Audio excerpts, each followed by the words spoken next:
Vice chancellor നിയമനങ്ങളിൽ ചാൻസലർക്ക് പരമാധികാരം നൽകിക്കൊണ്ടുള്ള UGC കരട് വിജ്ഞാപനം പിൻവലിക്കുക എന്ന വിഷയത്തിൽ SFI Vadakara area committee post ഓഫീസിലേക്ക് മാർച്ച് നടത്തി. SFI കോഴിക്കോട് ജില്ലാ പ്രസിഡന്റ് അമൽരാജ് TP ഉദ്ഘാടനം ചെയ്തു. Area joint secretary Akshay MK സ്വാഗതം പറഞ്ഞു. ഏരിയ പ്രസിഡന്റ് അനക് രാജ് അധ്യക്ഷത വഹിച്ചു.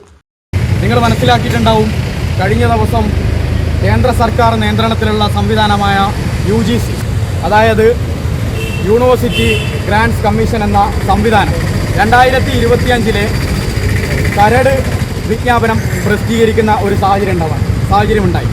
അത്തരമൊരു സാഹചര്യത്തിനകത്ത് പറഞ്ഞു വച്ചിട്ടുള്ളത് രാജ്യത്തിൻ്റെ ഫെഡറൽ തത്വങ്ങളെ അട്ടിമറിച്ചുകൊണ്ട് നിലവിൽ സംസ്ഥാന സർക്കാരുകളാണ് രാജ്യത്തിനകത്തുള്ള സംസ്ഥാനങ്ങളുടെ കീഴിലുള്ള സർവകലാശാലകളെ നിയന്ത്രിക്കുന്നത്.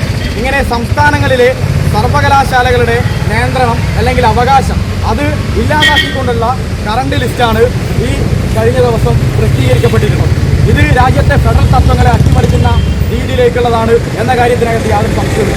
നമുക്കറിയാം, രാജ്യത്തിൻ്റെ ഭരണഘടന നിലവിൽ വന്ന ഘട്ടത്തിനകത്ത് ഉന്നത വിദ്യാഭ്യാസം ഉൾപ്പെടെയുള്ള കാര്യങ്ങൾ 7ാം ഷെഡ്യൂളിനകത്ത്, രാജ്യത്തിൻ്റെ ഭരണഘടനയുടെ 7ാം ഷെഡ്യൂളിനകത്താണ് ഉന്നത വിദ്യാഭ്യാസം ഉൾപ്പെടെയുള്ള കാര്യങ്ങൾ ഉൾപ്പെടുത്തിയിരുന്നത്, അതായത് സ്റ്റേറ്റ് ലിസ്റ്റിനകത്ത്.